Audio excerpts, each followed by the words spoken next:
Thus, under these circumstances, justifying him in slaughtering some of these tribes, enslaving and raping their women and children, humiliating and onerously taxing them, and finally expelling them from the Arabian Peninsula. Listeners, please be aware that these Arabian tribes, who had converted willingly and without coercion to the religions of the Jews and Christians, were forced out of the land of their nativity 1400 years ago unto this day. These tribes had even more right to be in the peninsula of the Arabs than he and his murderous followers, since they were productive and cultured people while Muhammad and his thugs were destructive. Throughout the Muhammadan Muslim conquests, his followers had to emulate his sunnah by continuing the plunder, pillaging, rape, sequestering and taxing the conquered peoples to conversion, subjugation or death. The Arab conquerors took over the magnificent cathedrals and churches of the Christians and converted them into mosques. St. John the Baptist in Damascus was among the first to be converted.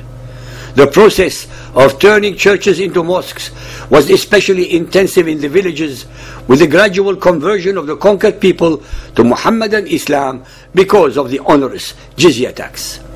After the Arabs' conquest of Persia, Zoroastrian fire temples with their 4 axial arch openings were usually turned into mosques simply by setting a mihrab, prayer niche, on the place of the arch nearest to Qibla, the direction of Mecca.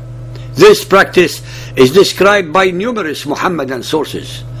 Zoroastrian temples converted into mosques in such a manner can be found in Bukhara, modern Uzbekistan, as well as in other Iranian cities. During his persecution of the Christian Copts of Egypt, who were and are actually the indigenous, original and native Egyptians, the Abbasid Caliph Al-Ma'mun turned many churches into mosques both in Cairo and in Egyptian villages which had no mosques in the earlier generations of Muhammadan Islam. The Fatimid Caliph Al-Hakim also converted numerous churches and synagogues into mosques. Hagia Sophia, the most magnificent Eastern Orthodox church, was converted into a mosque on the day of the fall of Constantinople. The destruction of Hindu temples in India during the Muhammadan Islamic invasions had occurred from the beginning of their conquests until the end of the Mughal Empire throughout the Indian subcontinent. This disgusting roadmap of such piracy and plunder boggles the mind.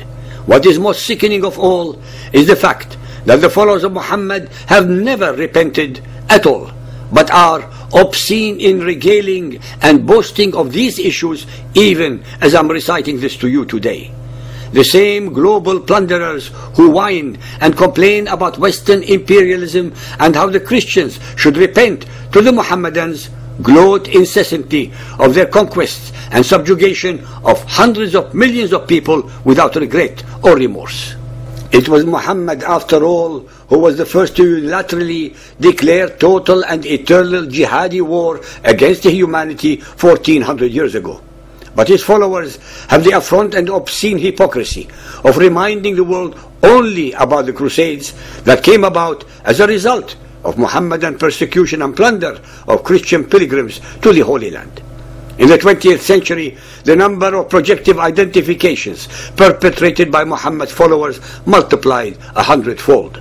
The Arabs were liberated by the Western Allies after World War I from the 500 years yoke of the Ottoman Empire, but no gratitude whatever is either mentioned or shown by any of them to this fact. All they do is complain about the alleged Western imperialism that lasted no more than a century, while Arab and Muhammadan imperialism continues unabated to this day upon millions of square miles and hundreds of millions of people for the last 1400 years. While the world refugee problem prior to and just after 1948 involved no less than 40 million people, all we hear about in and from the United Nations are the alleged 700,000 Arab refugees who were actually the result of the Arab aggression against the creation of the State of Israel as mandated by the United Nations in 1947. Without that war of aggression, there would have been no Arab or Jewish refugee problems.